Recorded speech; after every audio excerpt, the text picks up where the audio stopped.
Гүлгүн айым көп жылдан бери гүл өстүрүү менен алектенет. Кесиби боюнча экономист. Анын бул бөлмөсүндө 70ке жакын гүлдү көрүүгө болот. Ар бирине баласына кылгандай мамиле жасап, өз убагынан кечиктирбей сугарып турат. Адистердин айтымында үйдө гүл өстүрүү сиздин маанайыңызды көтөрүүгө жана дагы баш оорудан арылууга жардам берет.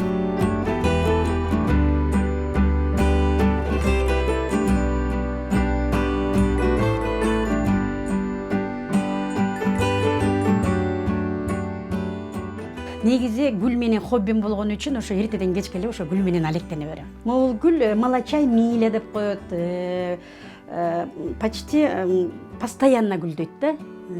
Жайын жок, жай кыш дебей эле гүлдөй берет. Анча мынча ортосунан эс алат. Анан бул күндү талап кылат көбүрөөк. Биздин үй өтө күн болбогондон кийин, восток запад болгондон кийин буга күн жетишиктүү. Анан мен в основном эле тиги гүлдөбөгөн гүлдөрдү өстүрөм.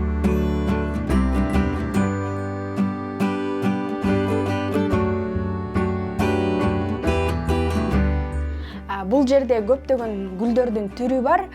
Бул гүл жөнүндө айта кетсек, бул хлорофитум тармал гүлү. Бул абаны тазалоого абдан жакшы жардам берет жана бардык бөлмөгө койсоңуздар болот.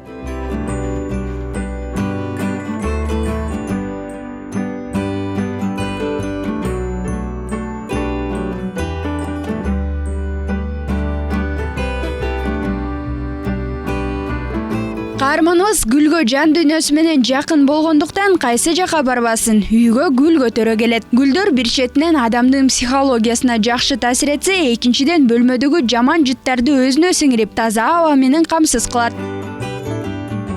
Жолдошум анда-санда уже акыркы күндөрү тамашалачу болду. Сен мага карабай эле гүлгө көбүрөөк маани берип калдың. Аз күндө гүлдүн баарын баткыра берип, мен сыртта калам го деп да тамашалайт.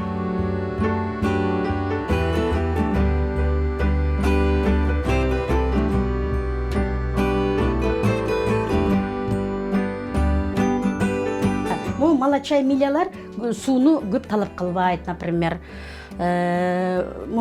Суккуленты деп коет. Кээ бир гүлдөр, например, традисканциялардын баары эле гүлдү аябай талап кылат. Папоротник.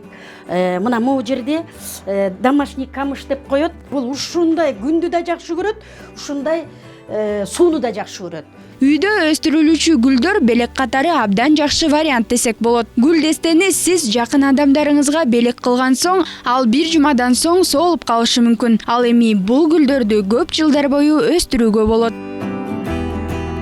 Айзада Нурадилова, Алтынбек Сакиев, Нью ТВ.